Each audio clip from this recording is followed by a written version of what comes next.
हम बात कर रहे थे डाइट इन डायबिटीज। इसके अंतर्गत हमने जाना था कि MNT यानी कि medical nutritional therapy in diabetes क्या होती है।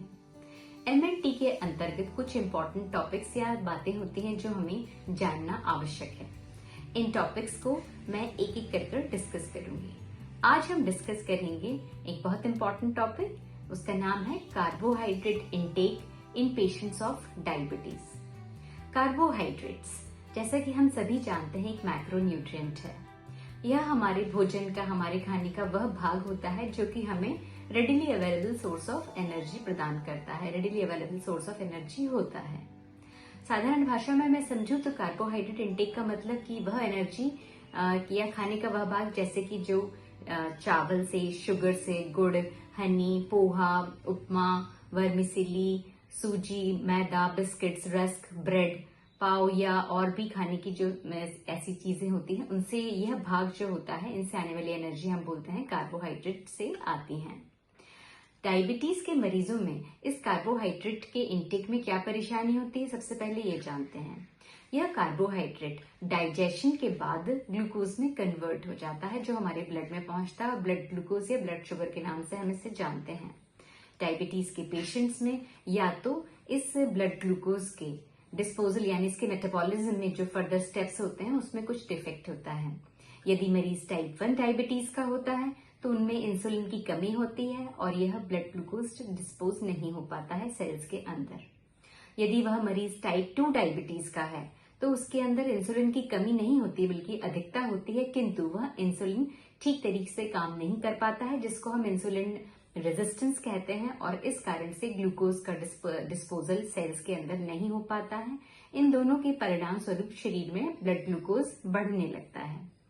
तो किन बातों का ध्यान रखना चाहिए हमें अपने कार्बोहाइड्रेट इनटेक के संबंध में, यदि हम डायबिटीज, प्री डायबिटीज के पेशेंट्स हैं या एट रिस्क हैं कि हमें डायबिटीज हो सकती है। यहाँ पर हम 3 बातें डिस्कस करेंगे। सबसे पहले अमाउंट ऑफ कार्बोहाइड्रेट यानी कार्बोहाइड्रेट की मात्रा, नंबर 2 टाइप ऑफ कार्बोहाइड्रेट जो खाना चाहिए, और number 3 fibre intake. So amount of carbohydrate, latest scientific research यह बताती है कि डायबिटीज एंड प्री डायबिटीज के मरीजों में कोई आइडियल फिक्स्ड परसेंटेज नहीं निर्धारित किया गया है मैक्रोन्यूट्रिएंट्स डिस्ट्रीब्यूशन का इन डाइट। इसीलिए यह फिक्स नहीं किया जा सकता है कि उन्हें कितनी मात्रा में कार्बोहाइड्रेट्स, फैट या प्रोटीन खाना चाहिए। इट ऑल डिपेंड्स अपॉन, यह सब कुछ निर्भर करता है कि उस व्यक्ति की, उस डायबिटिक व्यक्ति की जो डायबिटीज का कंट्रोल है, मेटाबॉलिक कंट्रोल है, वो कैसा चल रहा है, डायबिटीज के क्या कॉम्प्लिकेशंस है, उसकी कल्चरल ईटिंग प्रैक्टिसेस क्या है, उसके फूड प्रेफरेंसेस क्या है, वह कौन सी मेडिसिन लेता है, उसका फिजिकल एक्टिविटी का लेवल क्या है आदि। तो इनके आधार पर ही हम डिसाइड करते हैं कि वह व्यक्ति कितना कार्बोहाइड्रेट ले सकता है। Number 2 type of carbohydrate. Basically 2 types of carbohydrates are there. One is the refined carbohydrates and another one is the complex carbohydrate. जिस कार्बोहाइड्रेट में अगर फाइबर की मात्रा कम होती है या न के बराबर होती है उसे हम रिफाइंड कहते हैं, और जिसमें फाइबर अधिक मात्रा में प्रेजेंट होता है उसे हम कॉम्प्लेक्स कार्बोहाइड्रेट्स कहते हैं।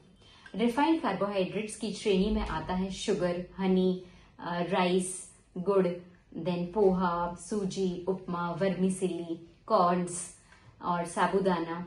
ये सारी चीजें जो है रिफाइंड कार्बोहाइड्रेट्स की श्रेणी में आती हैं। डायबिटीज के मरीजों को इन्हें खाने से बचना चाहिए।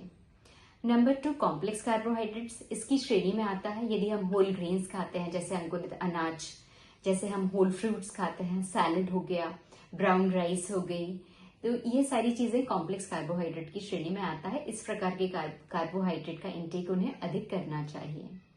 थर्ड इंपॉर्टेंट है फाइबर इंटेक। डायबिटीज के पेशेंट्स के लिए फाइबर इंटेक बहुत इंपॉर्टेंट है, क्योंकि न केवल यह ब्लड शुगर के कंट्रोल में हेल्प करता है, बल्कि यह हमारी आंतों के जो गुड बैक्टीरिया होते हैं, जो हमारी माइक्रोबायोटा होती है, जो हमारे मेटाबॉलिज्म को इम्प्रूव करती है, उसको भी हेल्दी बनाने में मदद करता है। रिकमेंडेशंस कहती हैं कि डायबिटीज के पेशेंट्स को लगभग 14 ग्राम ऑफ कार्बोहाइड्रेट्स कंज्यूम करना चाहिए पर 1000 of kilo calories intake in a day, जिसमें आधा जो ग्रेन का इंटेक है in a day, half of the grain intake should come from a whole grain, यानी कम से कम जो भी आप दिन भर में अनाज खाते हैं उसका आधा भाग होल ग्रेन्स के रूप में आपके भोजन में अंदर जाना चाहिए, जिससे कि आपकी फाइबर की पूर्ति हो सके। अपने नेक्स्ट वीडियो में मैं इसी से संबंधित 2 इंपॉर्टेंट टर्म्स डिस्कस करूंगी, glycaemic index and glycaemic load और उनका रोल शुगर कंट्रोल में। धन्यवाद।